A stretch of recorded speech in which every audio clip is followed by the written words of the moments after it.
What's up, everybody? So I've been kind of flying around my DJI Avata for close to a month and a half now, and I figured it's about time to do a little review on this guy. So this is a normal FPV drone, a cinematic FPV drone with 3-inch props, and you can compare that to the Avata. You can see how much smaller it is and how much smaller the propellers are compared to this. And honestly, this can do almost the same as this. The only thing is this definitely goes a lot faster. This drone tops out at like 80, 90 miles an hour, where this one can probably do 40, 50 maybe. Maybe it can go a little bit faster, but everything that I've seen from it, it really doesn't, unless you're going straight down like that. But as far as range goes, these actually have relatively similar range, but a drone like that can actually just straight up fall out of the sky.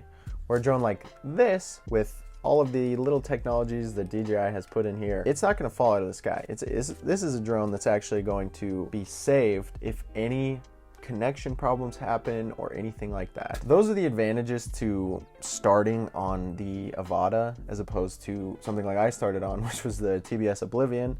And I mean, I have one hanging up right up there that's all crashed to shit. So yeah, I would 100%, if I was starting out today, the Avata is the perfect FPV starter drone. Now, my biggest thing is when it comes to video quality on the Avata, I'm not entirely convinced. For the longest time, I've strapped a GoPro to the top of my drone, and that's just how it's always been.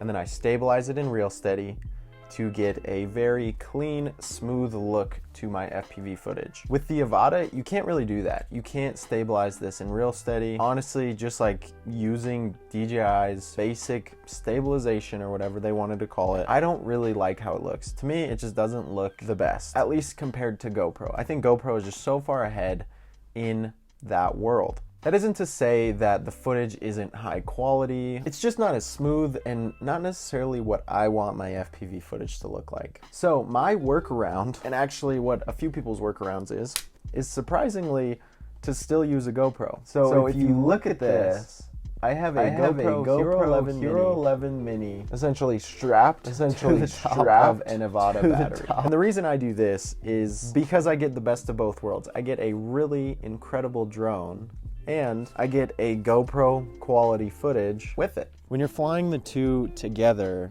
you can just tell, especially when you're doing tight turns, the GoPro is able to like auto-correct, like it crops in, where the Avata doesn't really have the ability to do that, and it shows the shake when you do those tight turns and stuff. The GoPro doesn't have that because it's using RealSteady. And the thing I love about the Mini is that it's small enough and light enough where it doesn't really affect the fly time of the Avata. It obviously affects it a little bit because you are adding weight, but it's not that much. The reason why I find this combination to be just like extremely good is because you have the benefits of two really great companies coming together on one thing. Now, if GoPro and DJI could like design a drone together, that would be fantastic. But for now, I think this is the best that we're gonna get. You have a manufacturer who has almost perfected drones and is the top of the market in anything that comes to drones. And then you have the epitome of action camera who has been cornering the market for the last 10 years. And yeah,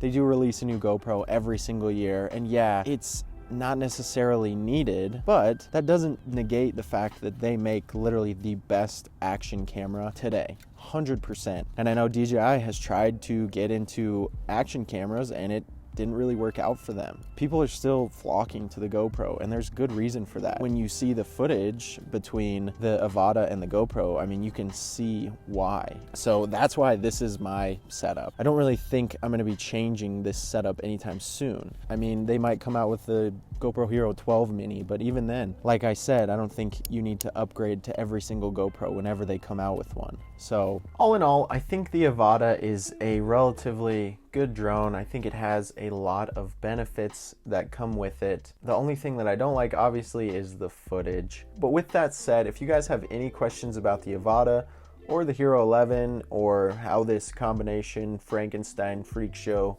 kind of works out, just please let me know. Please leave it down in the comments below, and I'm happy to answer any questions that you guys may have. I think that's going to be it from me, and I will see you guys in the next video. Later.